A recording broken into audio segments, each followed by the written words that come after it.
Alright. Well, it's Monday. I said I would have stuff to show you today, and I do, and I got stuff I want to talk about too. Namely, there's been some news coming out. Some rumors, some confirmation, some all kinds of fun. Now, let's start out with the rumor. Apparently, it's rumored, this is not 100% confirmed, but it is in fact rumored that for the Justice League movie they may go with Darkseid as a villain. And I'm honestly going to say I think that's a bad idea. I honestly think the only reason they're choosing Darkseid is to try to counter Thanos because this Justice League movie is supposed to come out at the same time as the Avengers 2. I really think that they are actually grabbing him just to counter Thanos. And for a first outing, not a good idea. Especially if you're trying to show how they become a team, you need a threat that's a little, well, at least initially a little lesser, so to speak. Or, to a point, I guess. Something that they can all handle, show how they have to work as a team, so on and so forth. And I really don't think they're going to get that too well with Darkseid. I could be wrong. It may not even be the case. It's a rumor. All right. Now, as for what I wanted to show you, which is going to lead into the news bit, I actually did get the package, but I did open it already. Mostly because it didn't have the name of the company on it when I got it, and I wanted to make sure it wasn't something that I needed to send back. So, yeah, I did open it already. But anyways, I got these. Yep. I got Spider-Man number 38. I got Spider-Man number 39. And I got Spider-Man 40. Light the Night. It's actually a really good arc. It's not the most action-packed arc at all, I'll admit, but I find it interesting because it's an actual character study, and it's actually something that I kind of hope that they adopt into the storyline in the new movie, at least elements of it. But onto the news then. People are I'm sure everyone's already aware Electro, villain who's playing him, whatever.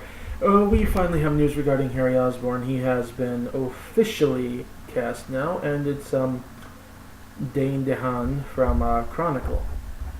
He played the Psycho Kid. That being said, he's actually an excellent choice. The gradual lead into mental instability. He's shown he can handle that, and he can handle that pretty good in the space of one movie. Give him a few movies, or a couple movies at least, to develop that, and you got yourself something solid.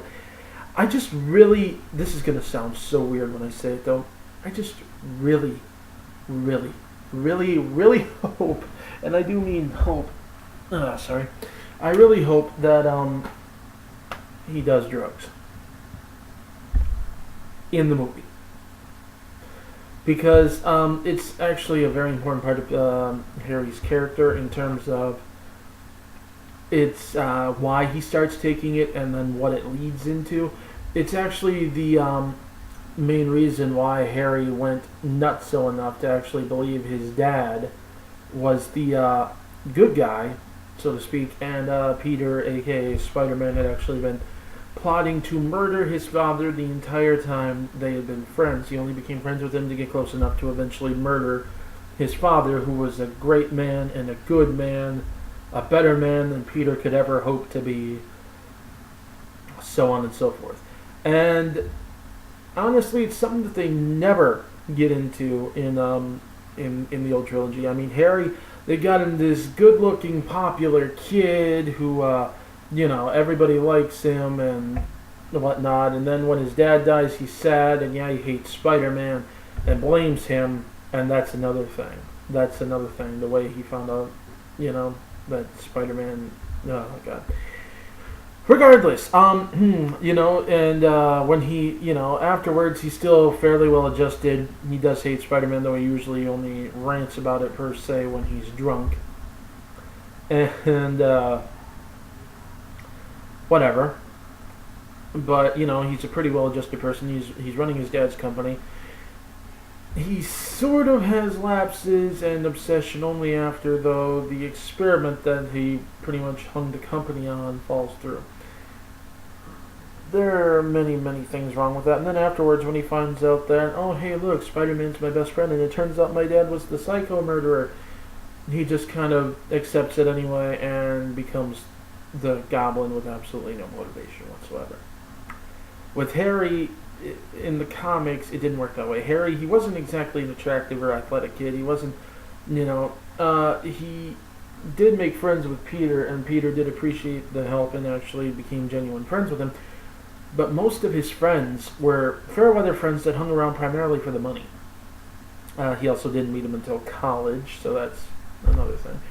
Well, at least post-graduation. And when things started going wrong for him, when his life started, getting turned upside down a bit, his dad became more distant and whatnot. He started taking drugs, and he started losing his friends even faster. Then his life spiraled out of control. Wound up hospitalized because he nearly overdosed. In fact, he did overdose and nearly killed him. He didn't stop taking them, though. He became an addict. He would hide in their apartment and not come out for days.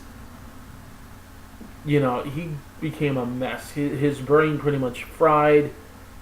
He went crazy. He saw what happened with Spider-Man and the Green Goblin. He saw that his dad was the Green Goblin. He's the one who pulled the mask on him, and he's the one who actually removed the costume so that the police wouldn't find it when they found the body. And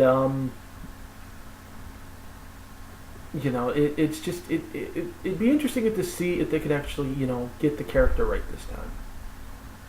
I honestly, this one isn't even up for debate. You can't even say that character was the character from the comics. You cannot care, I suppose, but you can't say that was the character from the comics. Not even a tiny thing in common with the character from the comics, except for being a rich guy who eventually becomes the second Green. Oh wait, I'm sorry, no, New Goblin with his rocket-powered air snowboard or whatever the hell that was.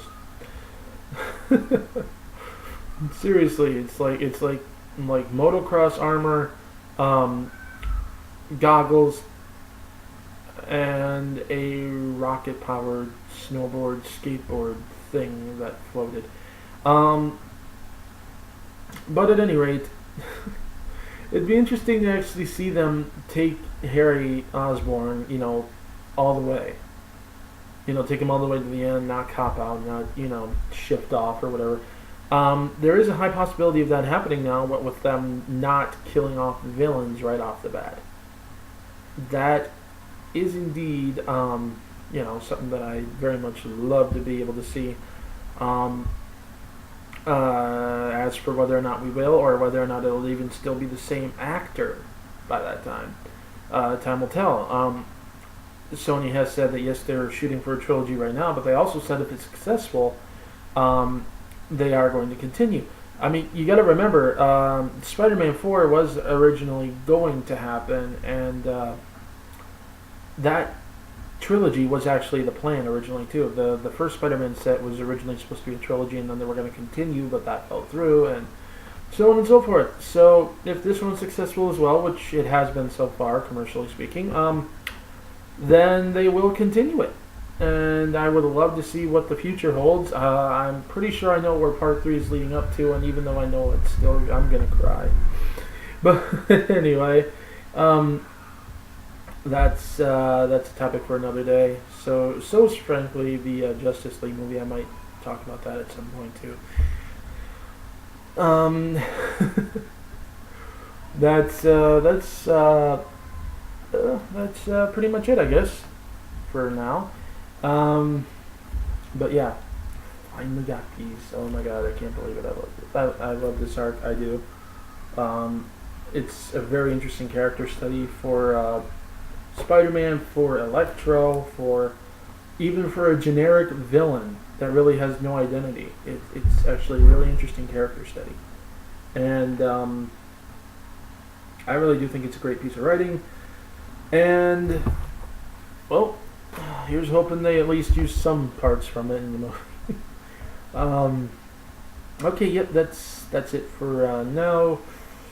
The Christmas stuff, I guess people do want me to wait till Christmas, so I'll wait till Christmas. I've actually got a couple packages still back over there, but I haven't opened them yet, and I won't until Christmas.